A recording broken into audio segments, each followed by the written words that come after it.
company. Feelings man connection. Chida mwewe ukaona changu ndina cheese unototi takarowa newiti tiri paeasy buju iyo boss mako saka Bronkley my friend uya nene nandikusiye ndongoramba chikushamira kusvika kambani yavhara yakuti haichagadzira Bronkley my friend uya nene nandikusiye ndongoramba chikushamira kusvika kambani yavhara yakuti haichagadzira wachizimaniseni ndotomukira bose mako ndipemere ndinoda kudira ndiyo shamwari yangu yandinotofarira ndinototadza kurara kana kusira gururu wangu shamwari yandinofarira ndinongodzitenga cherusa nzitsatura Bronkley my friend andikusiya ndoda kuti ugare saka Bronkley my friend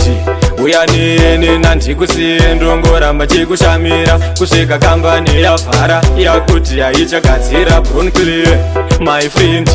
uya nene nandikusiye ndongoramba chikushamira kusvika kambani yavhara yakuti haichagadzira nyangwe ukaenda kugusechi ngoma dzinodiwa nemavheti hende dzine hopu mapesendi dzondiita wise pamazheti ndoda kudzinwa kunge vhati edha juni kunyangwe machi ndongodzinwa nometa wati ndodzoita mangoma ndimaite siki saka Bronkley my friend uya nene nandikusiye ndongoramba chikushamira kusvika kambani yavhara yakuti haichagadzira Bronkley my friend uya nene nandikusiye ndongoramba chikushamira kusvika kambani yavhara yakuti haichagadzira wachizimaniseni ndotomukira bose mako ndipemere ndinoda kudira ndiyo shamwari yangu yandinotofarira ndinototadza kurara kana kusira gururu wangu shamwari yandinofarira ndinongodzitenga cherusa nzitsatura Bronkley my friend andikusiya ndoda kuti ugare saka Bronkley my friend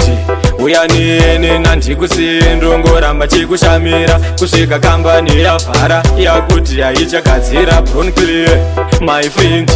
uya nene nandikusiye ndongoramba chikushamira kusvika kambani yavhara yakuti haichagadzira nyangwe ukaenda kugusechi ngoma dzinodiwa nemavheti hende dzine hopu mapesendi dzondiita wise pamazheti ndoda kudzinwa kunge vhati edha juni kunyangwe machi ndongodzinwa nometa wati ndodzoita mangoma ndimaite siki